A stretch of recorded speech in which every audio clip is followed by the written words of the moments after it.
Okusabira abayizi ba siniya ey'okuna n'ey'omukaaga abagenda okutula ebigezo by'akamalirizo ku ssomero lya Sam's Park High School e Bujuuko kwetabiddwako abatandisi b'essomero lino, abasomesa n'abazadde. Kulembeddwa Reverend Captain Florence Aliganyira, chaplain w'eddwaliro ly'Obutabika, asabye abayizi okubeera abagumu kuba ebigezo ebigenda okwabuuzibwa bye basomesebwa bulijjo. Not be troubled, be encouraged, be firm, be confident.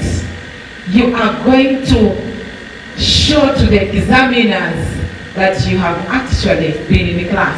Oluvannyuma lw'okusaba Aliganyira ng'ayambibwako Reverend Felix Muhangi basiiza abayizi omuzigo okubawonga mu maaso g'Omukama. Abayizi ba siniya ey'omukaaga bayimbye oluyimba oluwaana essomero lino n'okwebaza abaliddukanya.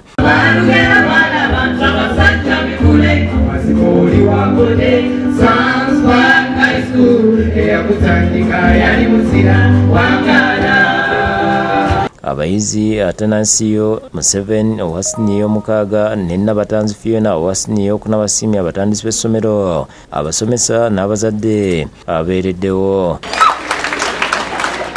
Ideally, we cannot pay all that expense, but really we have to make him proud by giving good results. Alikulira John Lutaya naye yeebazza abatandisi b'essomero n'abasomesa abateeseteesa abayizi n'abayizi okwewaayo ne basoma. This is not an easy era, but you managed to stay in school, and I want to be clear to you, you're going to reap what you sow.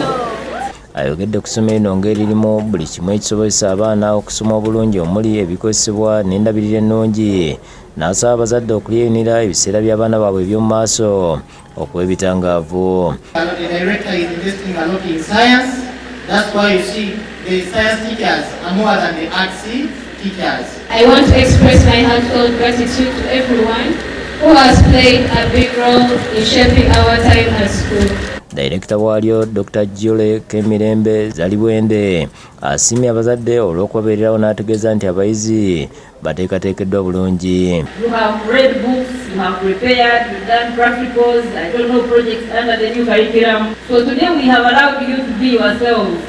Agambye nti bakoma kusomesa abayizi bya mu kibiina bafaayo nnyo ne ku bitone byabwe. But above all, we try to ensure that they hear and know God at a personal level. Noliat Namagembe yakusakidde Gweno ku Lwabukede TV. What we are going to do now is